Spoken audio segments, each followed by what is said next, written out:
Module 14. Building Organizational Readiness for Change. In this module, we will look at building organizational readiness for change and how to build your change team. We will finish with the 5 stages of team development and developing an effective team and management plan. Building a change team, internal versus external recruitment. Building your change team is a key part of preparing for change readiness. The question of whether to recruit internally or externally throws up many considerations. Internal recruitment pros. Applicants will already be familiar with the organization's culture and processes. Staff will generally trust their colleagues more than they will an outsider. Recruitment can be quick as people can be moved into informal secondments rather than going through formal recruitment processes. Working on a change initiative can be an excellent career development opportunity for staff. Internal recruitment cons. The appropriate skills and knowledge may not be prevalent within the organization. You may not get 100% of people's time. They may have to keep their day job ticking over as well as working on the change initiative. Internal recruits may find it difficult to work on tough change initiatives where there is resistance amongst their colleagues as they don't want to be seen working for the other side. Internal recruits may be reluctant to go back to their original role after the excitement of working on a change initiative. External recruitment, including consultants. Pros. You can choose someone who has exactly the specialist knowledge and skills you need. Senior managers will often listen to and respect the opinion of an outside expert. Knowledge transfer can increase the capacity of the organization to deal with future changes internally. External employees will not have any emotional attachment to the way things are, so can be objective about your change initiative. Cons. Staff can be suspicious of outsiders, believing that they do not understand the organization. Bringing an outside resource to work on change can increase the feeling that change is being done to people and reduce opportunities for ownership. External recruitment can be a lengthy process. This may not fit with the timelines of your change initiative. External employees will need inducting into the organization, including culture, values, and accepted language. Chapter 8, Section B2 describes how to put together a project team to deliver a change initiative. Often a change manager is part of this team and there is no other dedicated resource to concentrate on the people side of the change. Section A4 explores the need for change agents or middle managers to implement the change successfully in the business. Section B1.2 in this chapter explores the type of resource needed during change initiatives and how to utilize this from other departments within the organization. You may find, however, that you have the resource to recruit some of these roles into your team. In this case, the choice is either to recruit from inside or outside of the organization. The 5 stages of team development. Tuckman's 5-stage team development model explains that as the change initiative progresses and the team develops maturity and ability, team relationships change.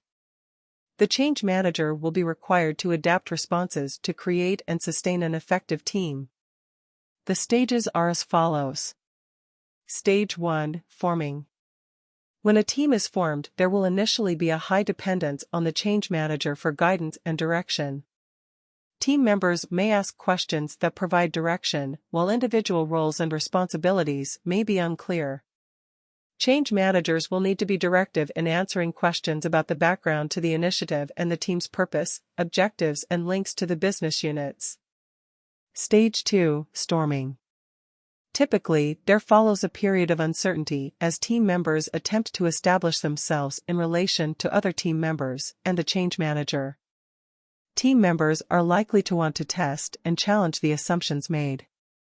Team members may come with a variety of experience and status as well as personal styles and approaches and differences of opinion.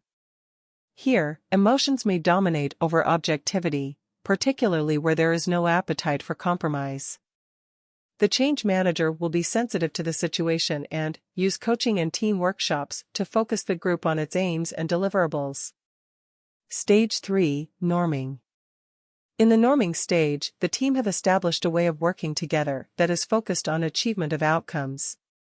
Storming is replaced by agreement and consensus. Roles and responsibilities are understood and they have clarified with the change manager the purpose, why certain decisions were made and the assumptions they were based on.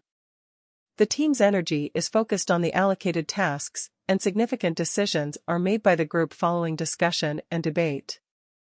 Smaller decisions may be delegated to individuals or small teams within the group. Communication across the group is more open, commitment is strong, and there is a desire to resolve issues objectively. Stage 4: Performing. The team has a sense of unity, a shared vision, and are able to stand on their own feet, using the change manager to deal with issues of links to the sponsor or significant problems that require focus. The team embodies the way of working collectively to achieve tasks, supporting each other through the peaks, troughs, and challenges that arise. They have the desire to improve further and learn from experiences. The team has a high degree of autonomy, and the change manager feels comfortable to delegate. Stage 5: Adjourning, also known as mourning. When the change is successfully completed, its purpose fulfilled, everyone can move on to new things, feeling good about what has been achieved. The change manager needs to recognize the potential sense of loss of the team dynamic and post-change insecurity. Developing an effective team. Glazer and Glazer identified 5 elements to be applied to creating an effective change team that would help to deliver an outcome in the scenario shown here.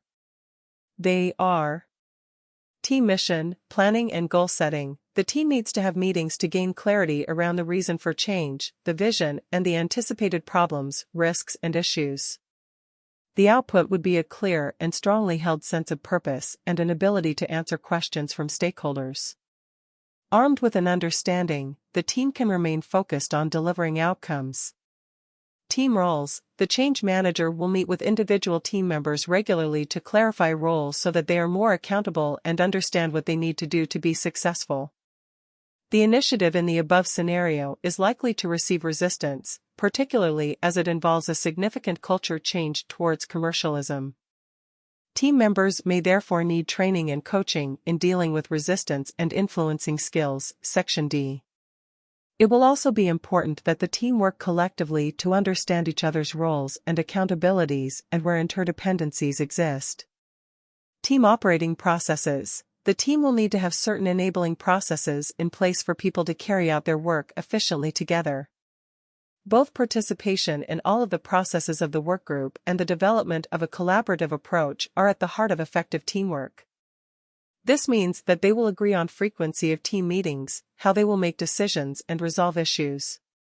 Team interpersonal relationships. Given the challenging nature of the initiative, the change manager will encourage team members to actively engage with and support each other.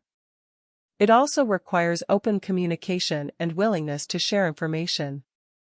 Successes will vary according to the challenges that each team member faces, and communication will be important to ensure that individuals are supported to balance workloads and overcome problems. Inter-team relations. The change manager will consider the team interdependencies and how relationships can be developed to facilitate delivery of the change initiative. Encouragement can also be given to the team to develop relationships and communicate with other teams. Developing a change management plan. Throughout the change planning, there will be a set of typical recurring actions that contribute to change readiness. A change management plan is a good way to document these actions and ensure they are carried out. As each organization and change is different, a one-size-fits-all change management plan will not be successful. However, there are some key areas that will need to be covered in all plans.